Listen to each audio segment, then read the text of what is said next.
মানসিক শান্তিটা পাবো, আমি এই মানুষটা মেনেও নিতে পারছি না। কারণ 7 সালে পারিবারিক ভাবে আমাদের বিয়ে হয়। বিয়ের পর জানতে পারি তার পরিবারের কেউই এই বিয়েতে রাজি ছিল না। সে সবাইকে বিভিন্ন রকমের হুমকি দিয়ে রাজি করিয়েছে বিয়েতে উপস্থিতি থাকার জন্য।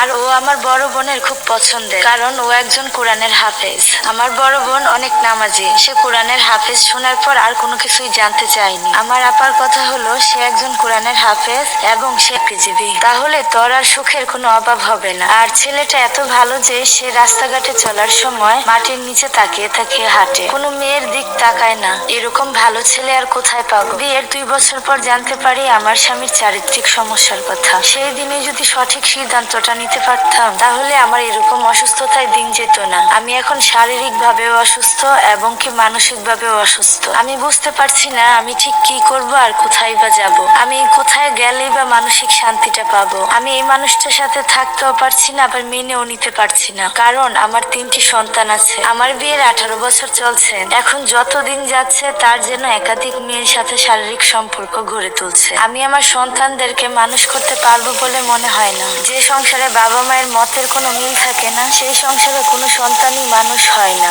আমি এখন আমার এবং আমার ছেলে মেয়েদের দিকেও খেয়াল রাখতে পারি না। আমি সারাদিন মন মরা হয়ে ঘরের এক কোনায় বসে থাকি।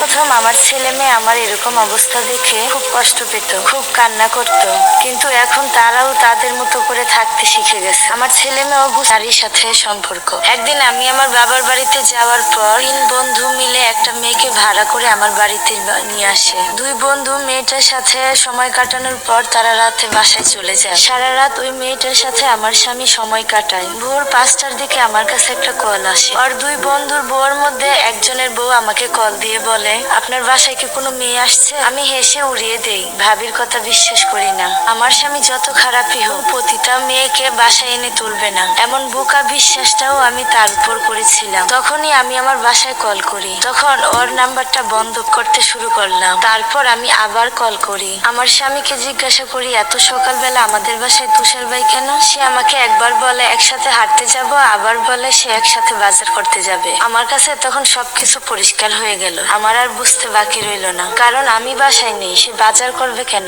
যাই হোক, এত সকালবেলা ওর বন্ধু আসার কারণ হলো মেয়েটাকে বাসা থেকে বের করে নিয়ে যাওয়া। তারপর বাবার বাড়িতে কাউকে কোনো কিছু না বলেই আমি ঢাকায় চলে আসি। এর কিছুদিন পর সে আবারও সেই নারীর সাথে শারীরিক সম্পর্ক করতে ওই নারীর বাসায় চলে যায়। মেয়ের বাড়িতে বলে তারা নাকি বিয়ে করেছে। এই কথা শুনে মেয়ের বাবা মাও মেনে নেয়। মেয়ের বাবা মাও তাকে বিশ্বাস করে জামাই আদর করতে থাকে। এইভাবে মাঝে মাঝে সে মেয়েটার বাড়িতে যায়। একদিন রাত 2টা বাজে আমি ওর নাম্বারে কল করি। মেয়ের মা হয়তো আমার সাথে কথা বলার সময় পাশের রুম থেকে সবকিছু শুনতে পায়। তখন মেয়ের মা এলাকার কিছু যুবক ছেলেদের জানায়। তারপর তাদের এলাকার মানুষ তাকে হাত পা বেঁধে এক বিদ্যালয়ের মেয়ের সাথে তাকে বিয়ে